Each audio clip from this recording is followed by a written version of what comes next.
మీరు బంగారం తాకట్టు పెట్టి ఆ బంగారం డబ్బులు కట్టలేక ఇబ్బంది పడుతున్నారా? ఇంకెందుకు ఆలస్యం, ఆచారి గోల్డ్ ఈ నెంబర్స్కి కాల్ చేయండి.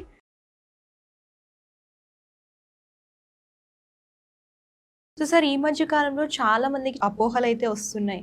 అంటే ఓన్లీ ప్రోటీన్లు నాన్ వెజ్లోనే ఉంటాయని చెప్పేసి వెజిటేరియన్స్ కూడా కొంతమంది నాన్ వెజ్ అలవాటు చేసుకుంటున్నారు. చాలా మంది కన్వర్ట్ అవుతున్నారు. ఓకే, సో అసలు మనం తీసుకునే ఫుడ్లో అసలు ప్రోటీన్ల పాత్ర ఏంటి సార్ అసలు? సో బేసిక్గా ఇప్పుడు ప్రతి మనిషికి ఒక పర్టికులర్ ఫిజికల్ అపియరెన్స్ అనేది ఉంది. ఆ ఫిజికల్ అపియరెన్స్ రావడానికి ప్రధానంగా 2 రీజన్స్ అనమాట. నంబర్ 1 ఈస్ బోన్స్, అంటే మన స్కెలిటల్ స్ట్రక్చర్. ఓకే, నెక్స్ట్ ఆ స్కెలిటల్ స్ట్రక్చర్ ఉండగానే సరిపోదు, ఆ స్ట్రక్చర్లో ఉన్న గ్యాప్స్ని ఫిల్ చేయడానికి మజిల్స్ కావాలి. సో ఈ మజిల్ బిల్డింగ్కి ప్రోటీన్ అనేది మెయిన్ రోల్ అనమాట. సో మీరు అన్నట్టుగా అది కంప్లీట్గా 100% ఒక అపోహ. 100% ఒక అపోహ. అంటే మనం రాతి యుగంలో వెళ్తే మానవుడు ఓన్లీ జంతువులను వేటాడి చంపుకొని పచ్చి మాంసం తినేవాడు. అక్కడి నుంచి నెమ్మదిగా పంట పండించడం మొదలెట్టాడు. ఓకే, సో పంట పండించిన తర్వాత వెజిటేరియన్ ఫుడే తింటున్నాడు. సో అప్పుడు ఆ మనిషికి ప్రోటీన్ డెఫిషియన్సీ రాలేదా? చెప్పండి. అలా ఏముండదు. ఇప్పుడు కొంతమంది ఉన్నారు అంటే 90-100 ఇయర్స్ కూడా ఉంటారు, వాళ్ళు పుట్టినప్పటి నుంచి వెజిటేరియన్ బతుకుతారు, మరి వాళ్ళకి రాలేదా? అలా ఏమి ఉండదు. సో బేసిక్గా డిఫరెంట్ సోర్సెస్ ఉంటాయి. వెజిటేరియన్స్కి సోర్స్ ఉంటుంది, నాన్ వెజిటేరియన్స్కి సోర్స్ ఉంటుంది. It's not necessary that always you should go with non veg. వెజిటేరియన్లో కూడా అంతకంటే మంచి సోర్సెస్ ఉన్నాయి. ఫర్ ఎగ్జాంపుల్ మీరు పనీర్ తీసుకోండి. అంటే మళ్ళీ ఇక్కడ కండిషన్స్ అప్లై. ఈ మధ్యలో పనీర్ కూడా చాలా అడల్టరేట్ అయిపోయింది, రైట్? సో అది చూసి తీసుకోవాలి సోర్స్ ఎక్కడ ఉన్నది. నెక్స్ట్ వచ్చేసి మనకు నట్స్ చాలా ఉంటాయి. ఓకే, పంకిన్ సీడ్స్ కానీ, వాటర్ మిలన్ సీడ్స్ కానీ, ఫ్లాగ్ సీడ్స్ కానీ, ఇలా చాలా సీడ్స్ ఉంటాయి. ఏవి తీసుకున్నా కూడా మీరు ఒక రోజులో మీ బాడీకి 50 grams ప్రోటీన్ వెళ్ళాలి. ఖచ్చితంగా 50 grams ప్రోటీన్ వెళ్ళాలి. అంటే అన్ని ఈక్వల్గా, లైక్ కార్బోహైడ్రేట్స్ వెళ్ళాలి, ఫ్యాట్స్ వెళ్ళాలి, ప్రోటీన్, ఈ 3 కూడా వెళ్ళాలి. బట్ మూడిట్లో అన్నిటికంటే ఇంపార్టెంట్ ఈ ప్రోటీన్ వెళ్ళాలి. సో ఇలా డిఫరెంట్ సోర్సెస్ ఉంటాయి. సో మన బాడీ 50 grams కంటే ఎక్కువ అసిమిలేట్ చేసుకోలేదు, దానికంటే ఎక్కువ వస్తే డైజెస్ట్ చేసుకోలేదు అనమాట.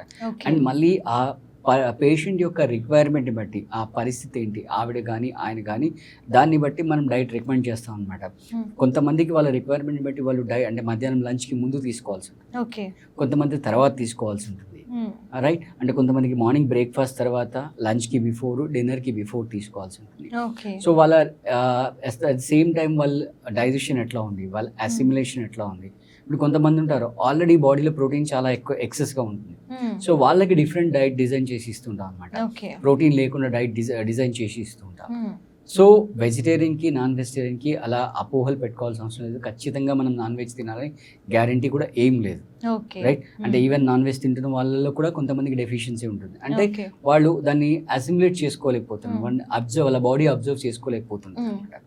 సో అపోహలు ఏం లేకుండా ప్రాపర్గా తింటూ, రైట్, మంచి మజిల్ బిల్డ్ చేసుకొని, రైట్? లేదు ఇప్పుడు ప్రోటీన్ డెఫిషియన్సీ వచ్చింది అనుకోండి, పర్సన్ ఇట్లా స్కెల్టన్ లాగా కనబడుతుంటారు.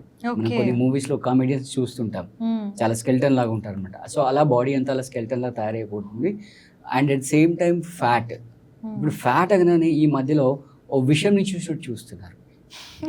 ఈవెన్ ఇప్పుడు కార్బోహైడ్రేట్ అన్నా కూడా ఓ విషయంని చూస్తున్నాను, అమ్మో రైస్ అని తినను, అసలు రైస్ కంప్లీట్ అవాయిడ్ చేద్దాం.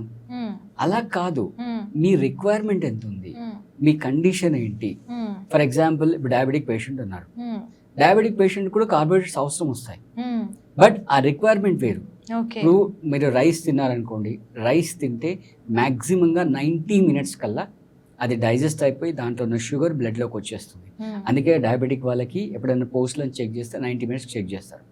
సో వాళ్ళకి డిఫరెంట్ కార్బ్స్ ఇస్తాం, అంటే లో గ్లైసెమిక్ ఇండెక్స్ ఉన్న కార్బ్స్ ఇస్తాం. ఫర్ ఎగ్జాంపుల్ మీరు రాగి తీసుకోండి, అది రాగి జావా చేసుకుంటారా, రైట్? లేదా గ్రాన్యూల్ చేసుకొని ఉప్మా చేసుకుంటారా, లేదా చపాతీ చేసుకుంటారా, మీ ఇష్టం. బట్ ఆ రాగి పిండి కనుక మన పొట్టలోకి వెళ్తే అది డైజెస్ట్ అయ్యి ఆ షుగర్ మన బ్లడ్లోకి రావడానికి 6 hours పడుతుంది. అంటే దాని గ్లైసెమిక్ ఇండెక్స్ వాల్యూ చాలా తక్కువ ఉంది, కాబట్టి స్లోగా డైజెస్ట్ అవుతుంది. సో మా పేషెంట్స్కి ఎవరైతే వస్తుంటారో వాళ్ళకి ప్లస్ వ్యూయర్స్ కూడా చెప్పేది ఏంటంటే, ఒకవేళ డయాబెటిక్ ఉంటే కనుక, రైట్, రోజులో కనీసం ఒక పూట మీరు ఇందాక చెప్పినట్టుగా ఏ ఫార్మేట్లో తీసుకుంటారో నాకు సంబంధం లేదు. ఫర్ ఎగ్జాంపుల్ మీరు మార్నింగ్ జావా చేసుకోండి, హ్యాపీగా తాగేసేయండి, that is your breakfast.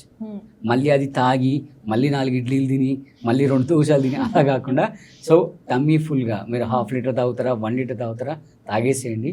That is your breakfast. ఆ ఒక పూటలో మీకు పొట్టలోకి వెళ్ళిపోయింది. That is sufficient, that will take care అనమాట.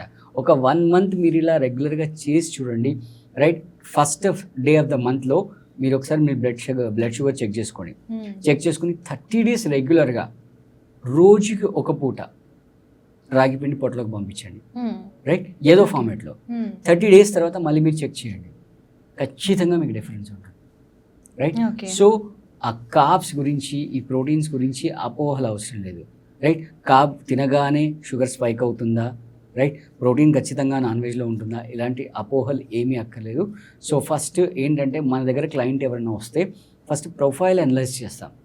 ప్రొఫైల్ అనలైజ్ చేసిన తర్వాత will come to know exactly what is the requirement. ఆ రిక్వైర్మెంట్ బట్టి మనం డైట్ ప్లాన్ సజెస్ట్ చేస్తాం. Okay, so thank you sir, చాలా మంచి ఇన్ఫర్మేషన్ ఇచ్చారు. Thank you. సో చూసారు కదా, సో మరిన్ని విషయాలు తెలుసుకోవాలనుకున్నా, మీకు ఇంకా ఏమైనా డౌట్స్ ఉన్నా సరే కామెంట్ రూపంలో తెలియజేయండి. ఈ వీడియో కనుక నచ్చితే లైక్ చేయండి, షేర్ చేయండి. మరిన్ని లేటెస్ట్ వీడియోస్ కోసం మన ఛానల్ ఫాలో అవ్వడం మర్చిపోకండి. ధన్యవాదాలు.